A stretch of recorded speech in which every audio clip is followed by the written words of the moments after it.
Academic Excellence Award with High Honors, Bangko Sentral Quiz Show Champion, DOST Quiz B Second Placer, Regional Qualifier, Special Awards, Communication Arts in English, Communication Arts in Filipino, Best in Social Science, Best in Mathematics, Best Science, Leadership Award, City Mayor's Leadership Award, City Mayor's Academic Award, Drumhead Member, Punong Patnugod ng Bukluran School Papers.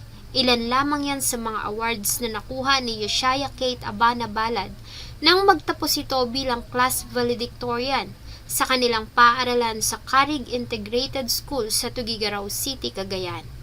Handa na sana ang dalaga para sa pagpasok sa panibagong yugto ng kanyang pag-aaral sa senior high school. Subalit isang malagim na pangyayari ang naging dahilan, kaya naman maagang naputol ang daang tinatahak ni Yeshaya patungo sana sa kanyang mataas na pangarap at magandang kinabukasan. Samahan niyo po akong talakayin ang masakit na naging kamatayan ni Yeshaya Kate Abana Balad. Bago ko po ipagpatuloy ang ating kwento, sa mga bago po sa channel ko at nais sa mga ganitong klase ng kwento ng krimen na nangyayari sa loob at labas ng ating bansa ay maaari pong pakipindot ang ating subscribe button at notification bell para ma-notify kayo pag may mga bago tayong upload na videos. July 24, 2024 ng gabi, isang tawag ang gumulat sa tanggapan ng kapulisan sa Tuguegarao City tungkol sa nangyaring pananaksak sa isang dalagita sa barangay Carig Norte. Agad silang nagtungo sa lugar bagamat gabi na ay maraming tao sa lugar na mga nakikibalita sa nangyari. Pagdating nila doon ay wala na ang biktima dahil naisugod pa ito sa ospital ng mga kaanak kung saan ito diniklarang dead on arrival. Maliban sa nagkalat na dugo at mga nagkakagulong tao, ay hindi na rin nila inabutan sa crime scene ng suspect na agad na tumakas. Sa kanilang pagtatanong, ang biktima ay agad na kinilalang si Yeshaya Kate Balad, 16 years old, at katatapos lamang ng junior high school. Si Yeshaya ay nag-iisang anak ng kanyang mga magulang. Ang kanyang ama ay isang security guard. Ang ina niya naman ay isang OFW sa Taiwan. Nang isilang si Yeshaya ay ang kanyang mga magulang na ang pinakamasayang mga tao sa buong mundo. Ganon din ang kanyang mga lolo at lola. Dahil nga nag-iisang anak, ay lumaki si Yeshaya na punong-puno ng pagmamahal at atensyon ng mga magulang, at lalo na ng kanyang lolo at lola sa side ng kanyang ina. Gayunpaman, dahil sa sunod-sunod na mga problema at pagdaan ng pandemya, ay hindi sapat ang kinikita ng ama ni Yeshaya na isang security guard para sa kanila. At para mabigyan ng magandang kinabukasan ng anak at makaipon ng puhunan para sa isang maliit na negosyo, ay nagdesisyon ng ina ni Yeshaya na magtrabaho sa ibang bansa. Habang wala ito ay naiwan si Yeshaya sa pangangalaga ng kanyang mga lolo at lola kung saan siya natutulog. Subalit umuwi din naman siya sa kanilang bahay na kalapit lamang ng bahay ng matatanda kung saan naman natutulog ang kanyang ama. Bata pa lamang si Yeshaya ay nakitaan na ito ng kakaibang husay sa pag-aaral. Mabilis itong matuto at talaga namang nag-e-excel sa lahat ng academic subjects nito.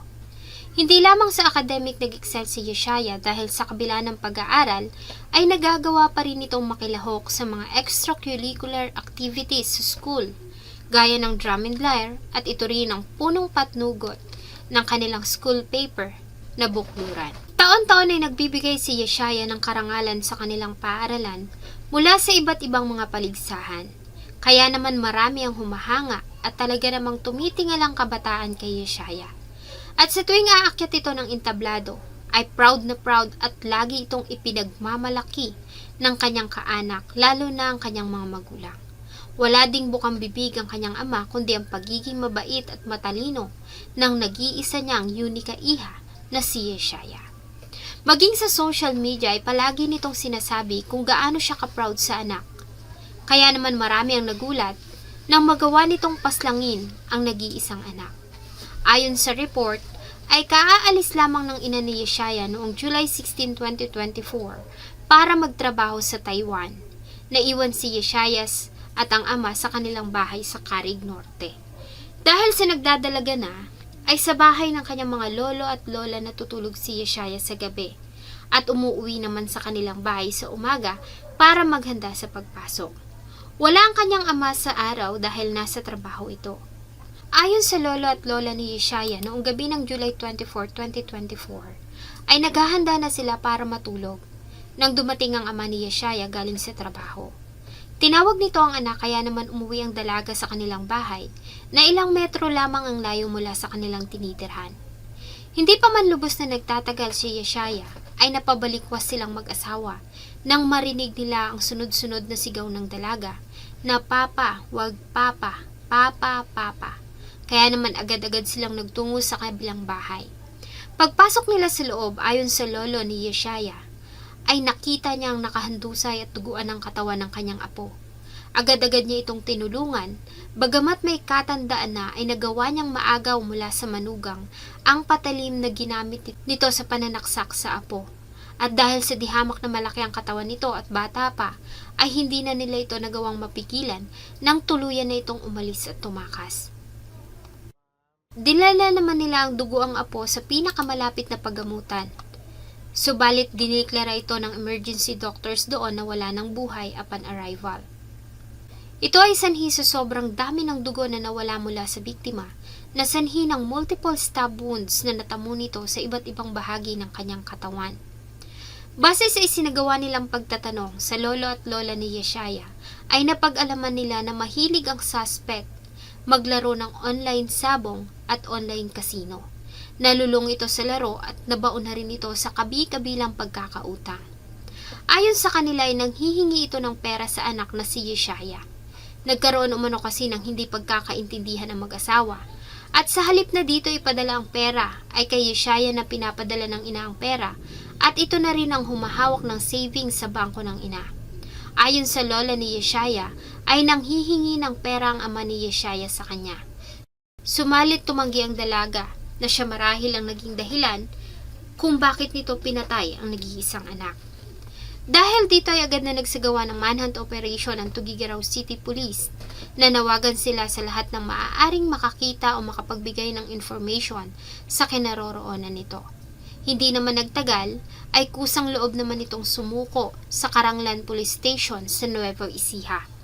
Mula sa Karanglan ay agad naman itong tinurn over sa Tuguegarao PNP para harapin niya ang kasalanang ginawa. Sa pagsuko ni Jude Tiasis Balad ay agad din naman itong umamin sa kanyang ginawa. Ayon sa kanyang salaysay, ay nagkaroon sila ng matinding pagtatalong mag-asawa na lubos niyang dinamdam. Ilang araw na rin siya na nakakaranas ng labis na depresyon, kaya naman iniibunto niya ang galit sa kanyang anak. Sa tulong ng Overseas Workers Welfare Administration ay nakauwi naman ang ina ni Yeshaya para ihatid ang kanyang nag-iisang anak sa huli nitong himlayan. Samantala ay opisyal namang kinasuhan ng pagpatay ang ama ni Yeshaya na si Jude Tiasis Balad sa Prosecutor's Office ng Tuguegarao City, at ito ay kinulong sa Tuguegarao Police Station kung saan ito hihintayin ang mga paglilitis ng kaso. Sa loob ng kulungan ay labis naman ang pagsisisi at paghingi ng tawad ni Jude sa kanyang nagawa sa anak. Bagamat para sa pamilya ay walang kapatawaran ang ginawa nito sa walang kalaban-labang dalaga. Habang nakakulong ay sinubukan pang kitilin ni Jude ang kanyang sarili. Base sa report ng mga pulis, ay nagpaalam umano ito na magtutungo sa banyo. Subalit napansin ng mga kasamahan nito na matagal na ito sa loob at marami pang gagamit ng banyo. Kaya naman ay pinasok na nila ito sa loob at dito ay dinatnan nila ito na duguan. Agad naman itong dinala sa Cagayan Valley Medical Center at nalapatan ng lunas. Base sa report ay sinaksak nito ang sarili sa liig at puson gamit ang pinutol na kutsara. Buti na lamang at agad itong naagapan. Sa kasalukuyan ay nakapiit pa rin ito sa kulungan at mahigpit na binabantayan ng mga pulis para hindi na maulit ang pagtatangka nitong pagpapakamatay. Bagamat nagsisisi na sa kanyang ginawa, ay hindi ito sapat para maibsan ang sakit na naidulot ng pagkamatay ni Yeshaya. Kaya para sa kanila, ay dapat lamang napagdusahan nito ang kasalanan sa kulungan. Napakatalinong bata, isang huwarang anak na malayo pa sana ang mararating. Marami pa sanang karangalan na iuuwi si Yeshaya para sa mga magulang, na ayon sa kanya sa kanyang valedictory address ay ang kanyang mga inspirasyon. Kaya siya nag-aaral ng mabuti. Ayon kay Yeshaya ay mahal na mahal niya ang kanyang mama at papa, at ang mga ito ang dahilan ng lahat ng kanyang tagumpay. Kaya naman lubos na nakakapanlumo dahil ang taong tinuring niyang inspirasyon at lakas ay ang siyang taong walang awang bumawi ng kanyang buhay at pumutol sa kanyang paglalakbay patungo sana sa isang magandang kinabukasan. Sana po ay nagustuhan niyo ang isa na namang kwento na akin pong ibinahagi. Marami pong salamat sa inyong patuloy na pagtangkilik sa akin pong mga videos. Huwag niyo pong kalimutang mag-iwan ng inyong saloobin at suggestion sa atin pong comment section. Thank you so much po and see you in my next video.